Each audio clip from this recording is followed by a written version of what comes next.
It was a very comfortable and fun environment. I was there with my wife Carrie and Greg and your wife Cindy and some other fun folks. So it was a good place to start. It was also a long evening. It was a long evening. Somebody had to reminisce, but as it turned out, it was about a 2-hour evening, and I got about a quarter of the story. So Another fun thing I just have to share is I had a friend at a legislative meeting, and as we were leaving, Greg was right behind us, and I turned around and Greg, which Greg Edwards. the important one. And I said to my friend, this is Greg Edwards. Even though he's a Republican, he does a really good job. And Greg countered, not missing a beat, Laura, I'm bilingual. My father taught me one language, my mother taught me the other, and I learned that they never solved a single problem based on their political affiliation. So it gave me a great start. Thanks, Laura. You're great. Thank you. Okay, on May 19th, 2010, the Associated Press reported one Rick Lazio, the frontrunner for the Republican nomination for the New York gubernatorial election 2010, selected Greg Edwards as his running mate in his campaign for governor of New York State. And how did that happen? How did a guy from Chautauqua County, who in the middle of your second term as county executive, and having won 65 to 35% here, your last election, kind of in a comfortable position here. Life is good, and all of a sudden, what happened? Well, I believe how it started was mutual friends of Rick's and of mine were talking about potential candidates for lieutenant governor, and as a candidate for governor, you have to select who you believe would be an appropriate person to govern with if you're fortunate enough to win the election. So it really came about from mutual friends talking with Rick and his team of people, identifying potential candidates, and a couple of them who knew me well recommended that Rick consider me as part of one of the long list of folks that they took a look at. So that's where I really believe it got its start. Is that, so somebody that goes to Rick Lazio, does Rick call you? Do they have intermediaries? How does it work? All intermediaries. Yeah. In fact, it was a close friend of mine kind of got wind of the fact that he knew Rick was running, knew he was looking for a running mate, and he called me and said, Greg, I'll bet you're on the list. And I was intrigued by that, honored by it, I guess, humbled by it, to think that I'd make anybody's list for a running mate for governor, for lieutenant governor. And I suspect that same person also lobbied a little bit to make sure that Rick was aware of who I was, and his team. As I came to understand, as running for governor, you have this team of folks, of consultants and close confidants that help kind of get things started and continue throughout the campaign. They began to talk. And so this was all kind of relayed to me through a friend who said, yep, you're on the list. So that's how it really began. Was he fishing to see how you'd react? I think that as these things work out, he wanted to know whether or not I was interested before he invested any capital in promoting me as a potential candidate. So he knew me well enough, he just asked me flat out, Okay. Are you interested? And then he also lobbied a bit, saying, this is why I think you do a good job, this is why I think Rick should pick you. And so that was neat too, to have somebody that of his caliber actually encouraging me and then lobbying other people in New York City where Rick's team was housed to get me on the list. You have the most delightful wife in the world. If you haven't met her, Carrie's terrific. Yeah. So you obviously at one point say, hey, Carrie, guess what happened? And Carrie's reaction was? Well, I really talked to her when my friend approached me and related just like that he was talking to me and said that he thought I'd be on the list, and relayed what he thought would be a positive experience for me to pursue it. And Carrie's a delightful partner. We've been married, it'll be 20 years in just a few days, and best thing I probably ever did. Mm-hmm. And so we talked about it and talked about the ramifications of what it would be like to be a candidate, what it'd be like to be campaigning and what it would be like if we won.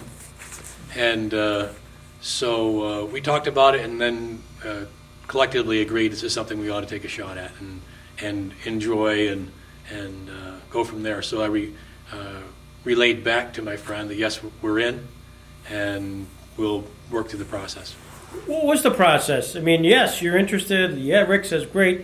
Now I'm sure they're doing the same thing with a few other folks to make sure that they're ready to receive the call. Did you know there were other people being considered? I knew there were other people, and this same friend gave me his estimation as to who the short list would be. And I met with one of the other shortlist candidates just last week, Ed Diana, who is the county executive in Orange County. And a great guy, very successful county executive. And so I was told that he'd be on the short list as well, along with some others. So all this is happening without my involvement at all until I presume they came down to the last 2 or 3. And then one of the staff for Rick Lazio called me and said, you are being considered as a potential running mate with Rick. Are you interested? And if so, I have a questionnaire I need you to complete so that we can continue our examination. So I relayed to him what we just described, that my wife and I had agreed this is something that we'd be interested in doing. And so this gentleman said, fine, I'll send you the questionnaire. Well, it was 40 questions. And it was the same, or was a similar vetting process that John McCain used for his vice president candidate. So it had all these series of questions along with tax returns and other documentation that they wanted. So I completed that and submitted that. And shortly thereafter, I got a call to come to New York City to actually have an interview with their team. With the team. Now, Rick, you hadn't really caught up with Rick at this point. I had met Rick 10 years ago, like many folks did, when he was running against Hillary Clinton for Senate. And that was my only prior exposure to Rick, was that connection when he came to Chautauqua County. In fact, he had a big event at the Lakewood Rod and Gun. That's the first time I met him. And so it came down to the short list, and then we'll call it live interviews. And they invited me to fly to Manhattan to spend the day in an interview process with his inner circle or team. And that ended up being Arthur Finkelstein, who's been in politics since the 60s and had been a consultant to any number of campaigns, Pataki and Alphonse D'Amato and a variety of other ones nationally. And Beth Myers. And Beth Myers' last job was as chief of staff to Mitt Romney, and then one of the directors of his presidential campaign. And then a guy by the name of Chad Kilborn, and a very, very bright young guy whose job he was doing prior to taking on this role in the campaign was the right-hand man to the gentleman who made Goldman Sachs, and I'm just blanking on his name right now, Bob. How come it come to me? Who asked this Chad to be the director of his foundation that he had formed to teach ex-communist nations how to become involved in capitalism.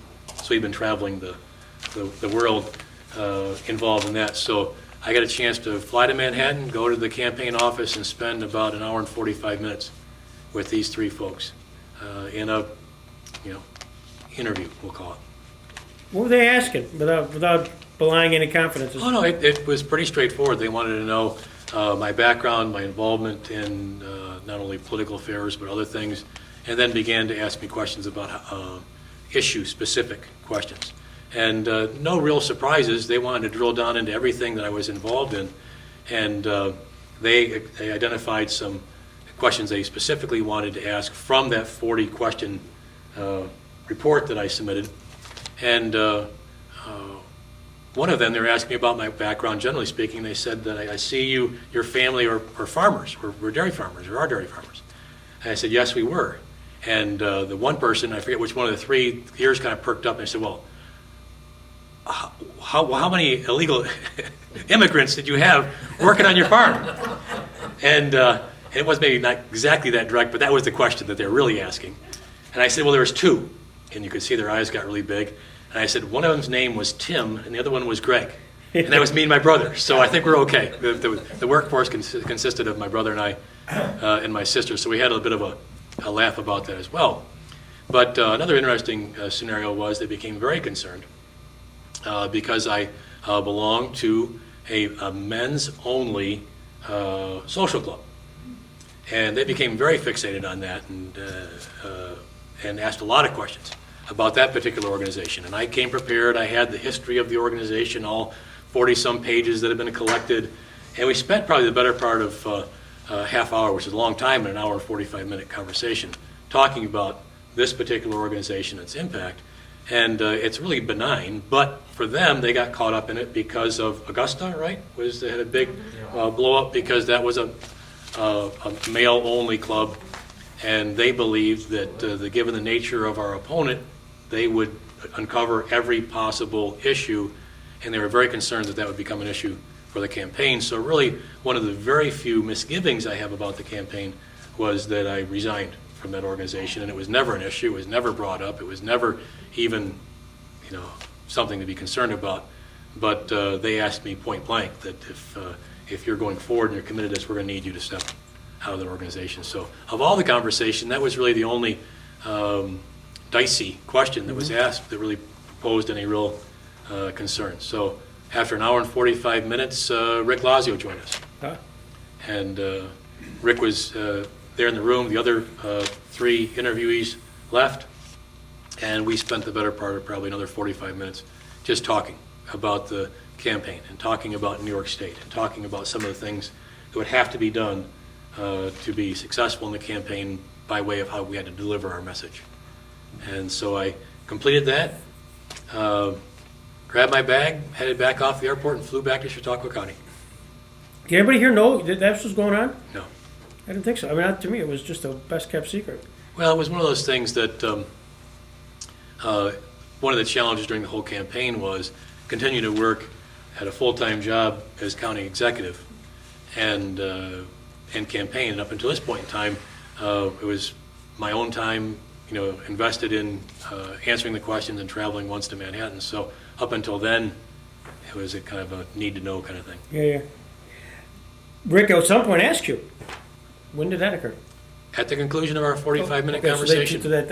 Yeah. I think that they had narrowed it down. I think they had made their initial selection and subject to the completion of the interview. So I was comfortable going in because his then campaign manager and I hit it off very well. Kevin Fullington, bright young guy, really was committed to the campaign. And one day, this is prior to the interview, I got a call at my office here in Chautauqua County from Kevin. And he said that Rick had a conflict in his schedule. And I had known it, obviously, because we all knew that he was running to be the candidate for governor. And he said, would you cover this event for Rick? I thought, well, sure, I'd be happy to. And I said, well, when is it? It's this evening. I said, okay, I checked my calendar. It was okay. And he said, well, it's in Clinton County. Well, I will confess, I had no idea how far the drive was to Clinton County. Well, it's Plattsburgh. So it is the farthest point away from here you can be and still be in New York State. So the call came in a little after 9. He asked me if I'd do it. I looked at my calendar for 6-something. I said, well, yeah. He said, well, it's in Plattsburgh. And so I had Carm, my assistant of 21 years now, quickly MapQuest Plattsburgh, and she said 7 hours and 40 minutes. Well, I had 8 hours to be there because it was already mid-morning and I had to be there by 6 o'clock. But as is typical, I had brought my lunch to work. That's just been a habit of mine. So I put my lunch in the car and drove to Plattsburgh. And 7 hours and 40 minutes later, I ended up in Clinton County. And I went to the event, and all along, they when they had cell service, because for much of the drive in the Adirondacks, they don't have cell service. But when I get to the top of a hill, I would typically have a message. And so I was kind of putting the pieces of this event together as I was driving along. And they said, don't worry, it's Clinton County Republicans, it's just a meet and greet, and no way will Steve Levy be there. because Steve Levy early on was the most likely suitor to the endorsement. And because Rick's in New York because there's stuff going on in Brooklyn, I think it was, and I'm sure Levy will be there. So I said, okay, I could do a meet and greet and that sort of thing. Well, second person I see when I walk in the room is Steve Levy and his entourage there with him. So for me, that was an interesting event, but I went up there and did that and came back here the next day and just carried on about my business. And then sometime later, Rick gave me the nod. Okay, great. When you come back, you get the nod. At some point, you sit in Mayville and you bring Carmen, you bring all your folks in, saying, "Guess what I'm going to do, guys?" Well, I did talk to Carm. Okay. I was going to New York, and she does my scheduling, so I had to, explain that part of it. And the same day that Rick called me, his staff said, "Okay, we're going to put this out in a news release at 5." Well, nobody knew. My folks didn't know. My brother and sister didn't know. Carm just learned that morning. And so I had to scurry around and catch everybody as quick as I could because, of course, it hit the media, and that would have been kind of bad if my folks didn't know that I was doing that. But one of their conditions was that you're not to disclose until we make our selection and release it on their own time frame. So it was it popped real quick. And to the surprise, what were the economics of it all, Greg? When they talk about campaigns, they're not inexpensive. Did they talk to you at all about economics? I had the best of all possible scenarios because they didn't pick me because of my money-raising capacity. They didn't pick me because I brought a bankroll of cash with me because they did their review. A campaign in Chautauqua County cost you about $120,000, and that's a significant one. The campaign for governor, Andrew Cuomo spent just short of $30 million, and Carl Palladino spent just short of $10 million. So they weren't looking for a guy from Chautauqua County with having run 2 races, one for much less than $80,000 and one about $80,000. They weren't looking at me to raise millions of bucks. So I had the best of both worlds. I could go out there and truly campaign without spending the time that virtually any candidate of a campaign that size does, with 3/4 of your time dialing for dollars, just dialing supporters and would-be supporters every day, asking for their financial support and trying to line up fundraisers and trying to line up ways to raise money. So Lazio's creating this game plan where he's going to do certain things and he's going to have Greg Edwards do certain things. What's your assignment during the primary campaign? It was really drive out the base, drive interest from rank and file Republicans, primarily upstate, engage them, get them involved, because that was really the key. You needed your rank and file fired up at the primary time, and at the same time engage and connect with the state Republican committee members who would then be voting on who the candidate would be. And so Rick's connection was downstate in New York City and Long Island, where he's from. And my basic obligation was points north. So anything that would be considered upstate was really the area where I was really tasked with making that connection, exciting people about who we were and what we could do. You were given the nod before the nominating convention, right? Yes.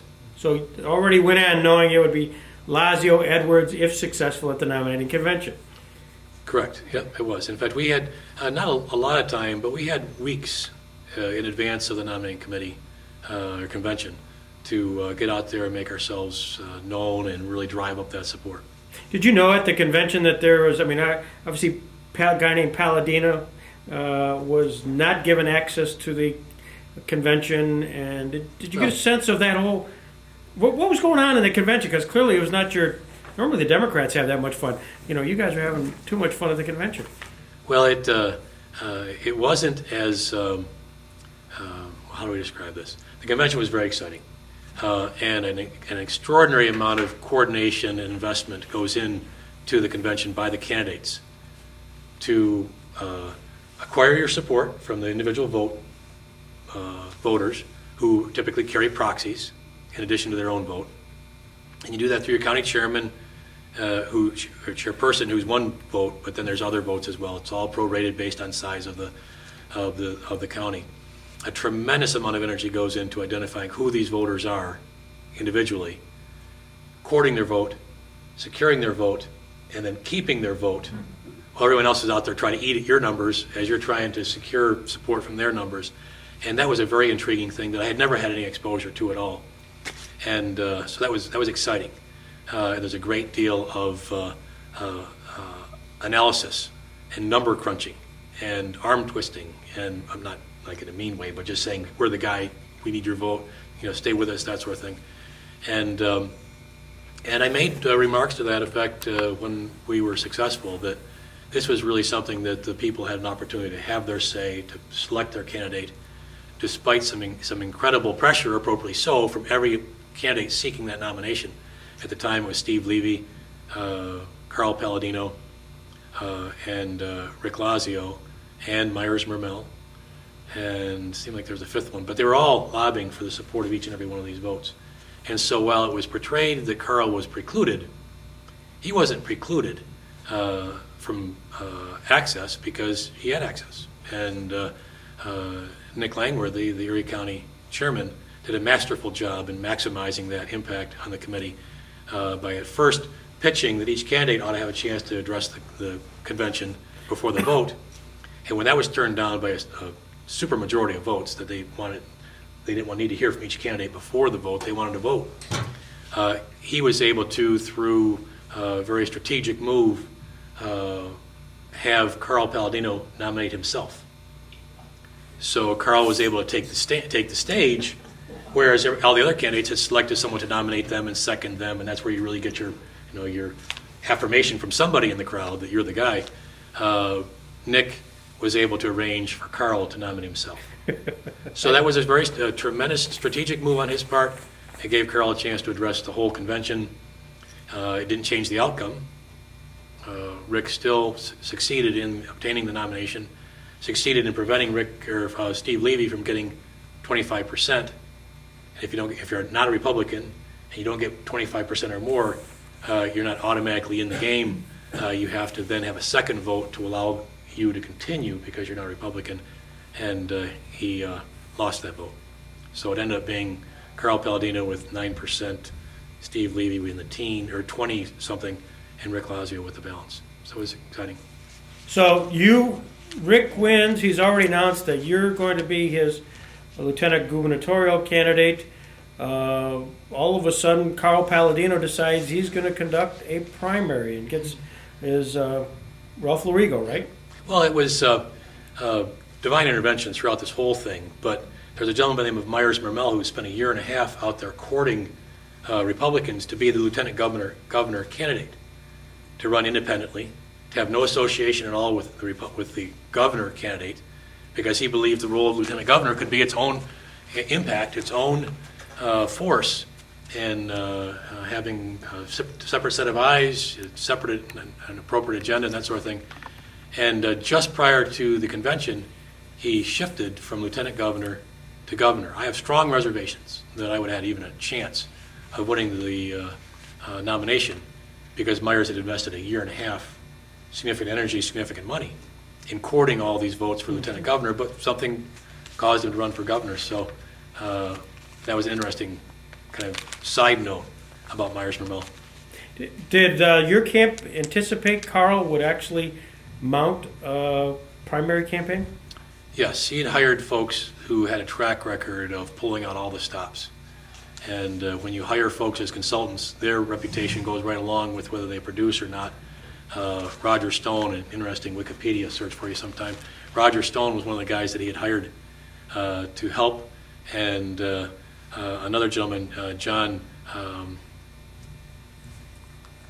I called him John so long I forgot his last name. But anyway, he was also John Haggerty was also heavily invested, and his MO was there is nothing called stop. It's full go until you get it done. So we were convinced that he would invest whatever time or energy to get the necessary signatures to get on the ballot. And he had to get a lot of them, 150 or 15,000 he had to get, but he had to get 100 from each one of the congressional districts across the state. So that's a significant undertaking. But they got that and plenty more. I think they had 30 some odd thousand, no, 25,000 you had to get, and they got 36,000 or something along those lines. So Carl Palladino gets his petitions. He's more than enough to get on the ballot. Mhm. At what point did the Lazio, Edwards, well, and in many senses, I got to just pause because you're running, in one sense, you have two separate ballots. It happens to be Lazio, Edwards, but obviously we could vote for separately for each of those candidates. But what point did Rick say, oh my God, this guy is a serious candidate? Or serious in the sense of he might. Well, once he got that many primary petition signatures, we knew he was real. And we watched the polling that was being done shrink. But one of the things about pollsters, as evidenced by this particular campaign, they cannot measure voter excitement or interest or passion, because that was evidenced by the fact that going into the election on primary night, it was still our belief that our core was strong, that primaries usually have the typical primary voters are the ones that vote, and that of those we were ahead and we would win. But the night of the primary told a different story. There was a tsunami of support for Carl Palladino that buried Rick's support, and there was never a question from the early returns to the end that Rick had not been successful in winning, because the first report on television, I was in New York again. We were in a ballroom, an ante room, all prepared to, presuming we would win, to go out and begin the real campaign. And the first report that was returned on television was Palladino 67, Lazio 33, and that didn't change much during the course of the evening. So you catch up with Rick later on in the evening when it's just the tsunami? We were there. I mean, I was there with him and his family and How do you his react? supporters. I think everyone was pretty much numb, because the anticipation was that first report, 67-33. We figured, okay, Erie County voted. Western New York voted, and it'll come back around once we get downstate, and it just never changed. So that kind of numb feeling carried on throughout the evening, right up until the point in time when I'm standing next to him and he's conceding and saying that Carl will be the nominee. And so it was a very strange night, to say the least. Well, at the same time that's occurring, down in the right-hand corner of the television screen, hardly noticed, is the fact that one Greg Edwards is leading Tom Ogdenbenny. You'd say, what the hell is this? Yeah. Where's the, and what were you got to have mixed reactions at that point. You're kind of winning here. It was a very difficult spot to find myself in, because I in no way was going to celebrate what appeared to be happening, because, again, I didn't know who was voting or who had already voted or who was left to come in. But it kind of showed a consistent pattern over the course of the night that I was leading Tom Ogdenbenny in return after return after return. So it really made it a rather difficult situation to find myself in, that I looked like I might be successful, and Rick was clearly not having success right up until the time we're standing there at the podium. So my apparent success at that night was not even a footnote. It was just, we just carried on dealing with Rick's status. What point, because it was certainly the numbers were close enough so that it wasn't completely clear immediately that you had won, at least from back here. At what point did you kind of wake up the next morning and say, oh my God, I think I did it? I went to bed thinking I won, Yeah. but was so kind of consumed in the reality that Rick was no longer going to be, the candidate, that it really didn't sink in until the next day at some point in time. And it wasn't until after the election, after November, that I actually went back in and studied the numbers to figure out what it was. I just knew that 200-some thousand people had found my place, my name somewhere on that ballot, and made their mark, and less than that number had found Tom Ogdenbenny. But it took a while for that to sink in. But then the reality is, after I had to do a little research, to be candid, with the help of some election professionals, what does this really mean? And what are the next steps? And it's only New York could have this sort of convoluted process. But it really put me in a situation where I was the candidate. There was no going back. There was no turning around unless I voluntarily agree to be put on a line to run for judge with no realistic chance of becoming a judge, left the state, or died. And I didn't really want to do any of those three, so I was the candidate and for lieutenant governor, unless one of those three things happened. Then that began the conversation between Carl Palladino's staff and myself. I had a staff of one, so it was me, talking about what next. That week, there was lots of suggestions, because things were fairly quiet as far as from a public relations perspective. When Greg Edwards was talking to Carl Palladino, were they meeting, weren't they meeting, all that stuff. What was going on during those couple of days? It was a very challenging time because I went right from that primary night into a 3-day, very intensive meeting of county leaders as our fall New York State Association of Counties meeting in Buffalo. Fortunately, it was in Buffalo because as it played out, that worked out very well. But it was meeting after meeting and conversation after conversation, trying to move counties forward with people talking to me about what's next, all the while talking to some of Carl's staff about how can we put together a meeting. So a couple of days later, we had breakfast. I had a couple of meetings with his staff, and then I had a breakfast meeting with Carl in a little diner in South Buffalo near where he lived. I brought a good friend of mine with me, Henry Watasek, and John Haggerty and Carl were there, and we really talked about, for me, it was who's Carl Palladino, what does he stand for, and what could he do for us as governor? And they were really trying to get a sense of who's this guy, and what's he all about. But after the conclusion of breakfast, for me, I realized he was a very bright guy, very passionate, very candid, and that he really had something to offer. And it wasn't the caricature that was being built and then successfully branded by the media of who Carl Palladino was. So after that meeting, I was relatively confident that we could form a working relationship, and the next day after some more meetings, I was confident we could.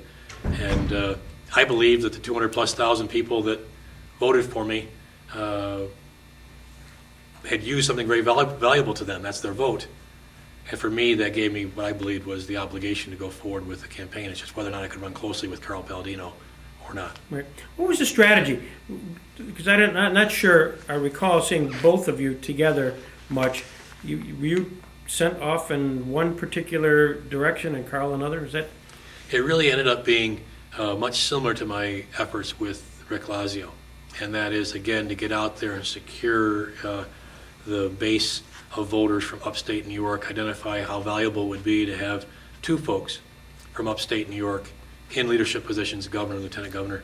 And so that continued the odyssey of trying to campaign over 62 counties, 58 of which I campaigned actively in, 35 county fairs, innumerable diner conversations, conversations with people all around New York State. At the November 2nd, I had traveled 24,000+ miles, traveled on average about 300, well, I had a very specific count because I'll tell you that I was working with a gentleman by the name of Bill Tucker, who was my logistics and right-hand man. He kept track, but it was average of 313 miles a day. Jeez. And going from spot to spot to spot to spot, touching as many people, communicating with as many people as I could over the course of 74 actual days over June to November, because my campaigning I specifically restricted to Thursday, Friday, Saturday, Sunday, because I had obligations here in the county. So many times I would leave Wednesday night, get in the van with Bill and travel to where we needed to go. But I loved every second of it. It was absolutely intriguing to see points of New York that I'd never seen before, people I never would have had an opportunity to come in contact with.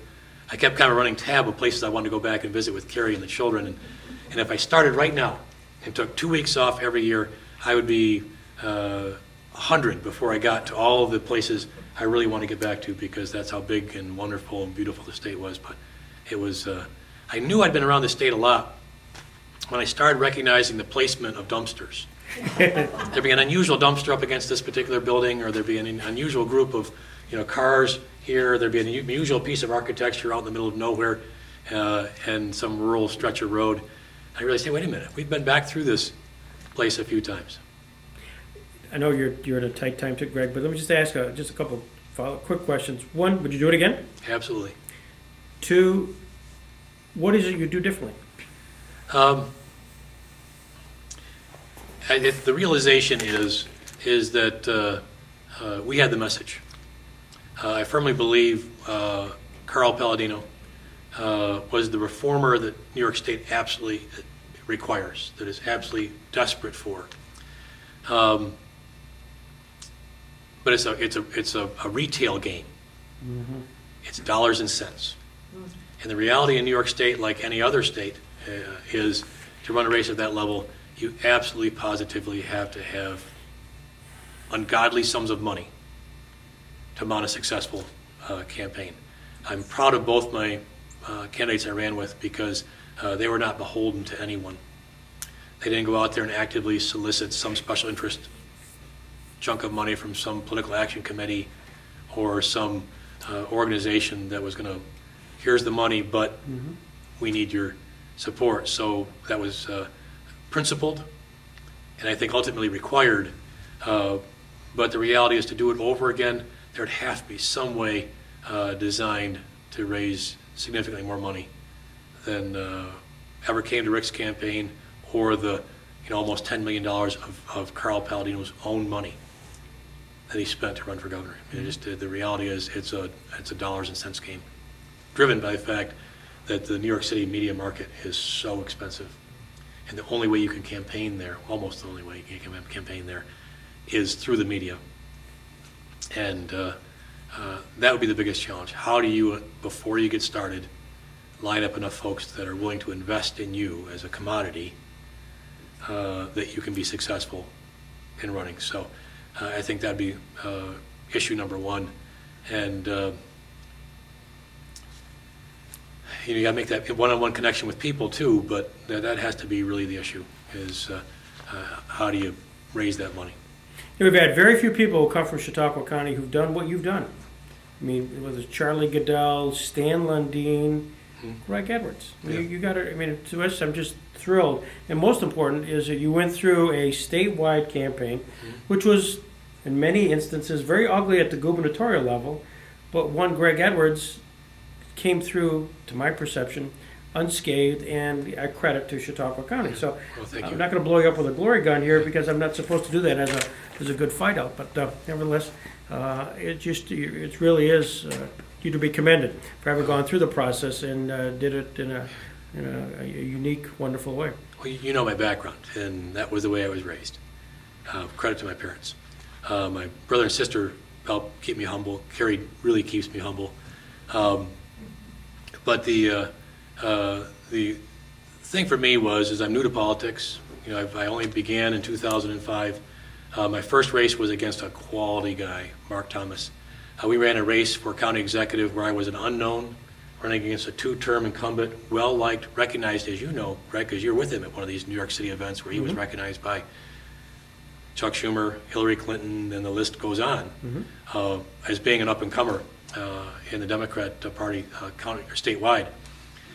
Mark Thomas and I ran a very competitive race, and neither of us ever once resorted to a personal attack or a mudslinging thing. It was, this is who I am, this is what I believe, this is what I can do, this is who I am, this is what I believe, this is what I can do. I was fortunate that way. I retained that approach my second campaign against a little different opponent. And because I was the Lieutenant Governor candidate, it gave me the ability to run it the same way, despite the fact at the governor's level it was a much different campaign. I think to the detriment of all three candidates, Rick and Carl and Governor-elect Cuomo. I think it hurt all three of them. That's the nature maybe of statewide gubernatorial races in politics. I think it cheapens the process. I think it makes it more difficult for you to get the message out there. But I was blessed that Chautauqua County media is a much different media. They look for the facts. They look for ways to communicate important things. Not that they don't have their own little twist on it, but they give candidates and elected officials a chance to really talk about the things that matter. So I was pleased to be able to come through the campaign that way. I never met my opponent, Bob Duffy. I saw him one time. It was a county fair, and I was sitting down having and I don't recommend it, an alligator sausage sandwich. And I saw a gentleman come in with a kind of an entourage of folks, and when the one kid turned around, he had a Cuomo Duffy shirt on. And I turned to Bill Tucker and said, "Bill, that must be Bob Duffy." I'd never met him before. And then I met him for real, because we didn't connect that time, at the debate. Yeah. And I walked over and introduced myself and watched the debate, which was a whole nother interesting evening, but only one of many. The most unusual night of the whole, or day of the whole campaign was I found myself as a rural Western New York elected official and candidate campaigning on a street corner in Harlem with a bullhorn with the candidate running against Charlie Rangel, and one of the absolutely most highly qualified and talented people I had a chance to meet, and I met a bunch of them. Michael Faulkner, who ran against Charlie Rangel, and Charlie's district is Harlem, Washington Heights, and the Upper East Side. So we hopped on a bus that the Republican Party had put together, climbed off the bus in Harlem. Michael Faulkner, Baptist minister, entrepreneur, All-American football player from Virginia Tech, played for a year for the Jets, mountain of a guy, African-American. And I walked out of this with some other folks, and they handed him a bullhorn, and he started campaigning. I will confess, we don't do bullhorn campaigning here in Chautauqua County. I need a lot of practice in the bullhorn campaigning. But then we went to Washington Heights, did the same thing in a almost 100% Spanish-speaking environment, including the menu at McDonald's that I went in to get a sandwich, and then off to the Upper East Side. So I got a chance to experience that, which I never would have without having this experience. The fixes for New York State are at the Albany level. The challenges for New York State lie primarily at the Albany level. If I was given the opportunity again to have impact at that level, I would, because we've done some great work here locally, but it's really restricted by the fact that at the county level we deliver services for the state. 87% of my budget is dictated by New York State, saying you shall do this, this is how you shall do it, this is how much it's going to cost you. 9 of the mandates from Albany consume 90% of all the property taxes collected in New York State. That's school, local village, town, city, and county. So that's where the fix is. If I had an opportunity to have a positive impact on that, I'd do it again. Although I had to convince my kids that moving to Albany would be a good thing, but they warmed up to it as things went on.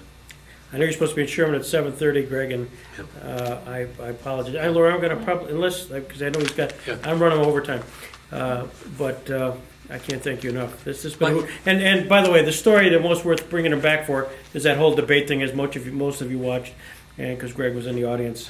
It's great. That's a whole other story for a whole other night, because I mean, a whole night. I mean, we're talking a whole night. Yeah, and I was sitting right next to Kathy Palladino, and I'll just tell you that when he got up and walked across the back of the stage, we were both shocked and perturbed, but I can recall, and I think I still have the note, writing down, please let him get back here in 6 minutes, because that's how long he had to get to do his business and come back to because it was at the closing.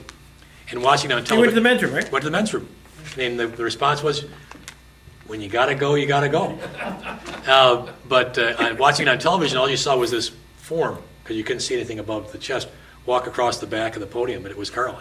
I just saw him stand up and start taking off his microphone, and they were getting to the closing, which is the culmination of the debate.